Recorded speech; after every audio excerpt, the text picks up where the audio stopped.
berpikir sampai sejauh itu. Kembali kepada bridge, terus kemudian PBB, sekarang isu-isu Amerika dolar bakal dihancurkan, bahkan ada yang mengatakan jangan beli Bitcoin juga karena Bitcoin juga 2 tahun ke depan mungkin bakal hangus seperti dolar, katanya bakal jatuh gitu kan.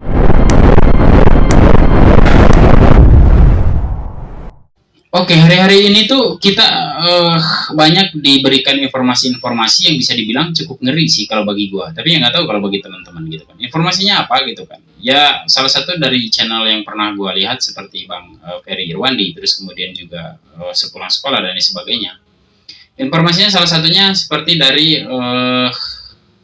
pihak Dewan Pers, ya kan, yang ingin menguasai atau ingin mendapatkan penguasaan terhadap algoritma YouTube. Terus kemudian juga yang baru-baru ini lagi ramai juga diperbincangkan, yaitu TikTok.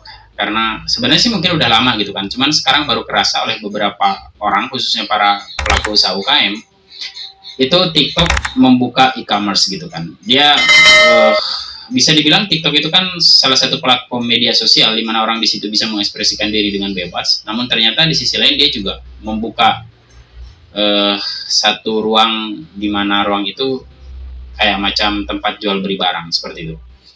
Nah, dan itu menurut apa ya, informasi yang gue dapat dari beberapa media atau dari beberapa artikel juga, dari apa yang gue tonton juga gitu kan, banyak banget. Ternyata itu tuh cukup serius mengancam perekonomian Indonesia gitu, khususnya para pelaku usaha UMKM itu. Kenapa demikian gitu kan? Ya karena sekarang gini, kalau misalnya gue punya barang, terus kemudian gue juga mencoba live menjual barang di TikTok, terus kemudian si TikToknya bilang, ya kan gue juga jual barang di sini, ngapain gue mesti ngangkat media lu, ngapain gue mesti ngangkat produk lu gitu kan. Kalaupun lu bayar ya lu tetap aja di posisinya nggak boleh lu lebih tinggi daripada gue. Jadi ketika orang membuka TikTok, orang ibaratnya nyari baju nih, ya kan. Gue juga jual baju ibaratnya gitu kan. Orang apa si pihak TikTok mungkin dia akan lebih apa ya, akan menaruh tokonya dia atau barang yang dia jual itu dia di posisi yang paling atas gitu. Jadi pas begitu orang buka toko baju atau cari baju, itu baju yang dimana si yang TikTok ini punya gitu kan, yang duluan diperlihatkan ke di posisi paling atas layar itu gitu kan. Jadi baju yang kita jual walaupun kita udah membayar iklan dengan harga yang bisa dibilang cukup lumayan pun, ya posisinya akan di posisi mungkin nomor 2, nomor 3, nomor 4, atau bahkan mungkin nomor 10, apalagi yang nggak bayar seperti itu. Jadi apa ya, ini tuh benar-benar kalau dari video yang beberapa video yang gue simak benar-benar masuk akal bahwa ternyata TikTok diam-diam juga malah merusak juga gitu kan. Mungkin kalau misalnya di Inggris, orang-orang Inggris itu kan membeli produk atau menyerahkan pembuatan produk itu ke Cina gitu kan, karena dia lebih cepat dan kualitasnya juga cukup lumayan gitu kan. Tidak berpengaruh katanya gitu kan kalau bagi negara Inggris, karena di negara Inggris bukan mayoritas pelaku UKM. Sedangkan di Indonesia kan mayoritas pelaku usaha itu kan usaha kecil menengah gitu atau UKM seperti itu. Dan itu cukup serius sekarang sedang dibahas. Kemudian gue juga di sini sebenarnya pengen ngebahas banyak hal gitu. Tapi gue udah lama banget, udah berapa bulan, gue bisa dibilang hampir 1 tahun ya gue nggak upload video di channel Sisa Waktu. Dan kali ini gue ingin ngupload lagi karena channel ini gimana pun juga gue nggak peduli kapan mau monetisasi, kalau memang harus monetisasi, dan kalaupun memang tidak monetisasi ya mungkin belum sih gitu kan. Ya intinya gue nggak akan mematikan channel ini, gue akan terus berkarya di sini dan gue akan berupaya gitu kan membuat video-video. Dan salah satu video pertama yang akan gue buat ya sekarang ini juga gitu kan. Bisa dibilang ini jadi video pertama juga karena setelah lama vakum hampir 9 bulan atau mungkin 10 bulan, ya hampir setahun lah, gue akhirnya sekarang membuat video lagi untuk Sisa Waktu. Dan banyak banget sebenarnya informasi yang bisa gue sampaikan sih gitu, cuman ya karena urusan pekerjaan dan lain sebagainya, pokoknya banyak lah gitu kan alasan-alasan yang bisa gue sampaikan kenapa gue berhenti sejenak atau berhenti sampai hampir 1 tahun tidak mengupload YouTube atau tidak mengupload video maksud gue. Ya karena itulah gitu kan, salah satunya kesibukan gue di luar gitu kan. Nah baru-baru juga viral di dunia ini ada organisasi baru yang kita kenal dengan Bridge ya kalau tidak salah gitu kan. Dan konon katanya Bridge ini juga salah satunya adalah upaya untuk menjadi tandingannya PBB gitu kan. Tapi kalau kita lihat PBB juga kan yang ngepalainnya ya salah satunya ya Rusia juga sih kalau nggak salah sih gitu kan ya. Dikritik lah kalau salah. Dikasih tahu gue maksudnya gitu. Nah, gue sebenarnya gini, gue tuh kan pikirannya liar ya teman-teman. kalian sepemikiran gak sih dengan gue gitu kan? PBB, kemudian ada lagi bridge yang baru sekarang, terus kemudian ada lagi istilahnya Konferensi Asia Afrika juga, ada lagi istilahnya NATO gitu kan. Banyak banget operasi-operasi apa ya, organisasi-organisasi kooperasi sih, organisasi-organisasi internasional. Pertanyaan gue gini, semua itu tuh berjalan pasti pakai duit kan? Nah, mereka tuh bener-bener itu tuh apakah bener-bener sesuai dengan misi dan visi mereka gitu kan, yang semuanya itu bagus-bagus, dan ya kalau kita melihat sebatas visi dan misinya kan itu bagus, itu mulia-mulia bisa dibilang gitu kan. Ataukah sebenarnya di dalam pikiran liar gue tuh gue berpikir ini jangan-jangan ada gitu loh sesuatu atau satu entitas di belakang ini semuanya yang memang menginginkan ini terjadi gitu. Menginginkan hal ini gitu kan, atau adanya hal ini gitu. Misalnya gini, katakanlah gue ini orang yang punya duit banyak dan gue bosan gitu dengan hidup ini gitu kan. Gini udah pernah gitu, udah pernah apa segala macam udah pernah gitu. Atau katakanlah gue pengen mencoba sesuatu yang baru gitu, ingin mencoba sebuah peradaban yang baru, ingin mencoba hal baru, dan bagaimana caranya hal itu tuh tidak merugikan gue gitu. Ya, gue bisa membuat suatu hal karena gue ibaratnya kaya, punya duit begitu banyak, gue bisa ngelakuin apa aja gitu. Karena ada istilah dengan uang kita bisa membeli kebahagiaan, tapi tidak semua kebahagiaan itu bergantung pada uang, kan begitu ya istilahnya. Jadi kalau misalnya orang yang berduit itu dia mau bahagia dengan duit ya silahkan. Kalau mau bahagia tanpa duit pun mereka bisa gitu kan. Tinggal memilih. Beda dengan orang yang nggak punya duit kan. Ya dia harus sebisa mungkin memilih mencari kebahagiaan tanpa bergantung pada uang. Seperti itu. Nah, dan gue pikir mungkin aja gitu bagi orang yang memang punya duit, terus kemudian dia juga ibaratnya melihat PBB, melihat Amerika begini begitu, melihat Rusia begini begitu gitu kan, dan ujung-ujungnya mereka menggunakan duit gitu kan, dan duit yang mereka gunakan itu adalah duit yang ibaratnya gue yang punya duitnya ibaratnya gitu kan. Jadi gue ada di dalam pikiran liar gue tuh jangan-jangan dari segala peristiwa yang terjadi di dunia ini tuh ada satu orang yang memang merancang semua kejadian itu gitu kan, atau satu entitas, maksud gue di luar Tuhan lah ya, kalau kita keluar dulu lah dari itu gitu kan. Dan mereka memang sengaja membuat itu semua tuh untuk keuntungan mereka pribadi gitu kan, baik itu keuntungan secara finansial maupun ya secara moralitas itu, secara kesenangan batin dia sendiri gitu kan. Karena kalau gue lihat, kalau gue perhatiin kok segala yang terjadi di dunia ini tuh kayak macam terstruktur gitu loh. Gue kalau misalnya ingat salah satu video juga yang pernah gue bahas juga gitu kan, salah satu film kayak Squid Game, kalian mungkin masih ada yang ingat beberapa di antara kalian. Coba kita lihat Squid Game, di situ ada orang namanya Kakek Ilnam. Kakek Ilnam itu sendiri kan dia adalah pemilik dari permainan itu. Dia sendiri yang menciptakan permainan itu dengan beberapa orang kaya yang lainnya gitu kan. Karena mereka merasa segala hal udah pernah mereka nikmati, segala hal udah pernah mereka coba, dan mereka masih hidupnya tuh masih ngerasa kosong gitu, masih nggak puas aja gitu kan. Karena memang kan di dalam hidup ini kita nggak akan pernah merasa puas kan, katanya seperti itu. Maka dia menciptakan istilah apa ya? Bukan istilah, maksud gue dia menciptakan Squid Game ini atau permainan ini untuk menghibur dirinya gitu. Sebelum dia mati dia ingin merasa bahagia gitu. Dan ternyata di sana dia katanya sih menemukan kebahagiaan gitu di cerita Squid Game ini gitu kan. Nah, gue ngelihat di dunia nyata jangan-jangan kayak gitu. Bahkan gue juga dengan pikiran liar gue ini, gue melihat MMA ini juga jangan-jangan pekerjaan orang-orang banyak duit, kemudian dia butuh hiburan dan dia bosan dengan hiburan yang ada, maka ya ibaratnya kalau ibaratnya mau memerangkan suatu negara bisa biar bertempur dengan negara yang satu negara dengan negara yang lain, mungkin itu cukup apa ya, membutuhkan skenario yang cukup panjang mungkin kan gitu, membutuhkan waktu yang cukup panjang. Maka mungkin dia mencari lagi hiburan yang lain yang lebih cepat gitu loh, bisa menghibur mereka gitu. Seperti MMA itu, gue sempat kepikiran ke situ ya, tapi nggak tahu ini kan pemikiran liar gue gitu kan.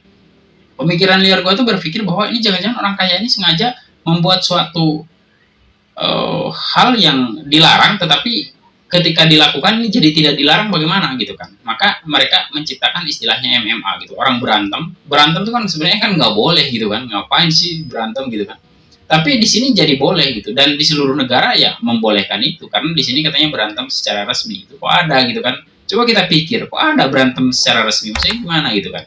Nah di MMA ini orang berantem dibolehkan gitu, karena mendapatkan hadiah, terus kemudian juga orang yang terluka mendapatkan perawatan, kecuali yang memang kebetulan atau ya dia kena musibah ibaratnya mati, ya itu kan nggak bisa dihidupkan lagi gitu kan. Tapi ya kalau misalnya yang bonyok ya dirawat, kemudian ya seperti itulah gitu kan, diberikan hadiah. Dan si orang kaya ini kan mengeluarkan uang banyak loh untuk bisa membuat suatu acara yang seperti itu gitu kan. Dan mungkin aja dia nggak berpikir bahwa biarinlah gue duit gue habis gitu, yang penting gue terhibur gitu dengan melihat orang berkelahi di atas oktagon, ya udah gitu nggak masalah gitu. Tapi pada faktanya ya nggak tahu kenapa ya, memang mungkin kalau orang udah kaya itu ya kaya akan jadi makin kaya atau gimana, karena mungkin memang mentalnya juga dia atau otaknya dia juga otak bisnis, jadi apa yang dia pikirkan ya, kalau orang otak bisnis itu kan apa yang dipikirkan pasti bisnis gitu, apapun yang dia ucapkan, apapun yang dilakukan pasti jadi bisnis aja gitu kan. Kalau orang otak bisnis seperti itu. Jadi ketika dia ibaratnya mungkin ya, si orang kaya ini juga butuh hiburan ngelihat orang berantem tapi dibolehkan oleh negara atau oleh pemerintah, ya udah dia bikin istilah MMA. Kemudian berantem orang itu dan jadi hiburan buat dia. Tapi ya faktanya duit dia bukannya habis malah bertambah kan, seperti itu kan. Nah, jadi pemikiran gue itu seliar itu gitu, gue sampai berpikir sampai sejauh itu. Kembali kepada bridge, terus kemudian PBB, sekarang isu-isu Amerika dolar bakal dihancurkan, bahkan ada yang mengatakan jangan beli Bitcoin juga karena Bitcoin juga 2 tahun ke depan mungkin bakal hangus seperti dolar, katanya bakal jatuh gitu kan. Tapi kalau kita lihat ke sejarah lagi bahwa dulu Inggris ya kan, Inggris kan yang menjadi negara adik kuasa bisa dibilang gitu kan. Ketika pindah ke fase Americana gitu, Inggris ya nggak jatuh harga duitnya kan, tetap aja tertinggi kan seperti itu. Ya mungkin Amerika juga gitu. Sekarang ibaratnya pindah ke fase Americana udah berakhir nih, kemudian berpindahlah ibaratnya ke Rusia atau ke Cina atau kemana, bukan artinya dolar akan hancur sih kalau menurut gua gitu. Dia tetap akan bernilai gitu, tapi mungkin dia tidak akan menjadi alat tukar di seluruh dunia lagi gitu seperti sekarang gitu kan. Apalagi dengan isunya katanya bridge ini juga dia akan membuat uang khusus untuk bertransaksi antar negara yang bergabung dengan bridge ini gitu. Jadi dolar nggak dipakai gitu. Kalau misalnya kan sekarang ada Cina, Arab Saudi, Rusia, Brazil, Iran apa mana gitu. Nah, ketika mereka ibaratnya bertransaksi antar negara itu nggak pakai dolar gitu, tapi mereka akan bikin uang khusus seperti itu. Nah, pertanyaannya adalah yang bikin uangnya siapa? Gitu kan. Dan kalau misalnya bridge ini yang bikin uangnya itu adalah orang yang sama yang bikin dolar juga, ya berarti siapa dong penguasanya? Kan itu sih yang jadi pertanyaan gue sih itu gitu kan. Ibaratnya, ini gue yang bikin dolar, ya kan? Terus kemudian dolar gue ini dihancurkan gitu kan, mau diganti pakai dolir ibaratnya gitu kan. Nah dolir itu yang bikin siapa? Gue juga ibaratnya. Ya buat gue sama aja, terserah lo mau pakai duit apa gitu kan. Yang dirugikannya kan negara gitu. Sekarang dolar nggak jadi uang dunia gitu, nggak jadi mata uang dunia gitu kan. Yang jadi mata uang dunia tuh jadi dolir ibaratnya seperti itu ya kan. Katakanlah rupiah deh biar lebih mudah gitu kan. Nah rupiah yang jadi uang dunia ibaratnya gitu kan. Atau khususnya di beberapa negara yang berkoalisi ke bridge itu tidak menggunakan dolar gitu kan. Tapi orang yang menggunakan dolar dan orang yang menggunakan uang ciptaannya bridge ini sendiri, itu yang bikin uangnya tuh gue juga gitu kan. Buat gue kan nggak ada ruginya gitu loh. Nah yang gue cari itu sebenarnya justru yang gue pertanyakan ya, bukan gue cari. Yang gue pertanyakan itu yang bikin uang untuk negara yang gabung di dalam bridge ini itu orang yang sama atau bukan sih gitu kan. Kalau memang bukan orang yang sama, ya kayaknya sih nggak mungkin gitu. Kira-kira apa yang akan terjadi gitu loh kalau bukan orang yang sama yang membuat uang itu. Kemudian yang membuat uang dolar itu kan ibaratnya pasti kan ngerasa tersaingi dong gitu kan. Tapi kalau misalnya membuat uang dolar dan uang baru yang diciptakan oleh kelompok bridge ini juga orang yang sama, ya gua rasa masalah uang nih ya buat si orang yang bisa menciptakan uang itu ya bodoh amat pasti dia kan. Yang penting negara manapun yang rusuh, negara manapun yang ibaratnya bikin uang, ya kan gua juga yang nyetak gitu kan. Dan yang dirugikan siapa? Ya kita lagi gitu kan. Yang diadu domba ya atau apalah, gue ngerti bahasanya gitu. Cuman gue tuh liar gitu berpikir bahwa siapa sih sebenarnya orang di balik ini semua gitu kan, kayak gitu. Karena ya gue tahu di seluruh dunia tidak ada satupun bank di satu negara itu memang milik negara gitu, nggak ada. Semua bank itu milik swasta. Kayak Bank Indonesia juga bukan milik Indonesia, kemudian The Fed juga kan, Bank Sentral Amerika bukan milik Amerika juga gitu kan. Nah sekarang Bridge mau menciptakan organisasi itu, menciptakan uang baru supaya transaksi nggak pakai dolar. Ya pertanyaannya, siapa yang menciptakan itu, gitu kan? Bisa dibilang kalau yang menciptakan dolar gua, ya mungkin yang menciptakan Bridge adek gua, gitu kan? Nanti kata adek gua, dia bilang, udah bang, tenang aja, mana mau punya lu atau punya gue, yang penting keluarga kita tetap sejahtera, gitu kan? Mungkin aja kan, gitu. Intinya sih liar sih pemikiran gue sih sampai ke sana, gitu. Mungkin gue terlalu jauh sih berpikir, gitu kan? Bukannya berpikir tentang bagaimana nasib gue, bagaimana keluarga gue, bagaimana keuangan gue, bagaimana masa depan gue, gitu kan? Mungkin gue harusnya berpikir ke situ, kok gue mah berpikir lain, gitu kan? Sebenarnya sih pemikiran ini juga gue bisa dibilang ini tuh pertanyaan-pertanyaan aja, dan gue juga ingin menyampaikan bahwa gue berpikirnya seliar itu loh, gitu kan? Apakah kalian juga berpikir sama, gitu kan? Kalau memang kalian juga berpemikiran sama, ya silahkan kalian berkomentar. Kalau memang pemikiran kalian seperti apa, ya terserah sih. Intinya seperti itu sih yang ada di pikiran gue. Jadi dari seluruh berita atau informasi yang kita terima itu tidak masalah kok menurut gue, gitu kan? Kalian, gue di sini, siapapun yang mempertanyakan, bener nggak sih ini berita ini bukan settingan, bener nggak sih, gitu kan? Dan tujuannya apa sih, gitu kan? Orang yang apa namanya, segala hal di dunia ini mesti pakai duit. Kalau memang ujung-ujungnya duit, duit, duit dan duit, ya kita kembali lagi ke sana. Yang menciptakan duitnya siapa, kemudian mau dolar mau apapun, sebenarnya yang diuntungkan itu siapa, gitu. Kalau memang ibaratnya negara Amerika sudah tidak menjadi negara adikuasa, bagi gue sebagai masyarakat Indonesia, ya untung kalau memang Indonesia jadi negara adikuasa. Tapi kalau misalnya yang jadi negara adikuasanya Cina atau misalnya Rusia, ya sama aja berarti kan, gitu kan? Nggak ada bedanya mungkin, gitu. Kita nggak tahu, bahkan mungkin aja bisa lebih buruk kan seperti itu, gitu. Oke, itu saja. Terima kasih.